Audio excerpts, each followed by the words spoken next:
মাত্র 30 সেকেন্ডের ঝড়ে লন্ডভন্ড বসিরহাটের সীমান্ত লাগোয়া তরণীপুর গ্রাম।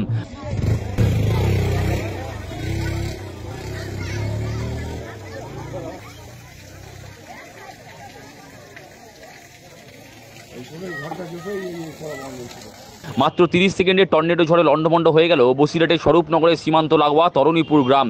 প্রবল ঝড়ে উড়ে গিয়েছে একাধিক বাড়ির চাল, ঝড়ে ভেঙে গিয়েছে বেশ কয়েকটি বাড়িও, উপড়ে গিয়েছে বিদ্যুতের খুঁটি এবং বেশ কয়েকটি গাছ। ঝড়ে ফসলের ব্যাপক ক্ষতি হয়েছে। উত্তর চব্বিশ পরগনা জেলার সীমান্তবর্তী ওই গ্রামে চাষবাস মানুষের প্রধান জীবিকা। শুক্রবার বিকেলের দিকে শুরু হয় অঝোরে বৃষ্টি, সঙ্গে তীব্র ঝোড়ো হাওয়া। কয়েক সেকেন্ডের ঝড়ে পাট, ধান, কলাসহ সবজি চাষের ব্যাপক ক্ষতি হয়েছে। ক্ষতিগ্রস্ত এক ব্যবসায়ী জানান, গহনা বন্ধক রেখে ব্যাংক থেকে লোন নিয়ে কাঠের আসবাবপত্রের দোকান করেছিলাম। ঝড়ের দাপটে সেই দোকানটিকে উড়িয়ে নিয়ে রাস্তার উল্টো দিকে নিয়ে ফেলেছে। রেডি করে মালটাল সব সাজিয়ে গুছিয়ে সবকিছু রেডি করে দোকান খোলার পরে হঠাৎ করে বৃষ্টি শুরু হলো। বৃষ্টি শুরু হওয়ার পরে ওখান থেকে ঝড় হচ্ছিল, দেখছি তো প্রচন্ড প্রবল বেগে ঝড় হচ্ছিল। তারপরে আর কি দোকানটা বেশ কিছুদিন আগে করেছি, 1-1.5 লাখ টাকার মতো বহু টাকার মাল তুলেছিলাম, মানে ব্যাংক থেকে লোন টোন নিয়ে গয়না দিয়ে।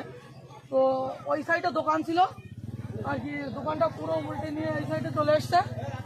তো মানে পুরো অসহায় হয়ে গিয়েছি, আমি নিজে ভেঙে পড়েছি যে নিজে আর কি করবো।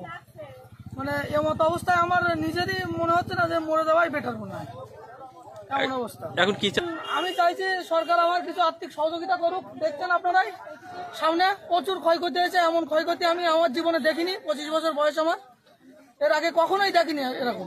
এক কলা চাষি বলেন, তার 4 বিঘা কলা বাগান কয়েক সেকেন্ডের ঝড়ে পুরো শেষ। ঝড়ে তার লক্ষাধিক টাকার ক্ষতি হয়েছে।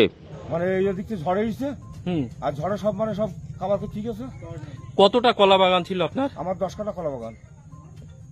তো দেখছি তো আমরা যে কলা হয়েছে, বিক্রির কোনো লাইন করেছিলেন? এখনো বিক্রির এখন কোনো লাইন নেই, মানে কে বলে মানে খদ্দের দেখাচ্ছিলাম। কিরকম টাকা ক্ষতি হতে পারে আপনার একটা আনুমানিক? 40,000 টাকা তো ইজি। টোটাল বাগান 40,000 না লাখ পার হয়ে যাবে? না, ওই 1 লাখ টাকা হবে, মানে 40,000 টাকা দাম হচ্ছিল, অর্ধেক। আপনি কি চাইছেন এখন? এখন আমার ক্ষতি হয়ে গেছে, এখন আমার যেটা ভালো হয় এখন আপনারা সেইভাবে করবেন। বলো। হ্যাঁ, আমি বলছি কি যে আমার তো বাগান ক্ষতি হয়ে গেছে, তা মুখ্যমন্ত্রীর কাছে একটু আবেদন করছি যেন আমার একটু ক্ষতিটা একটু মানে একটু সাহায্য যেন করে। আপনার কি একা ক্ষতি হয়েছে না অনেকেরই হয়েছে? না, আমার এই বাগান হচ্ছে একে, আর সব মানে কাঁকরোল, কারো পাট, সব তো সব সোজা করলে যাবে করে হবে না।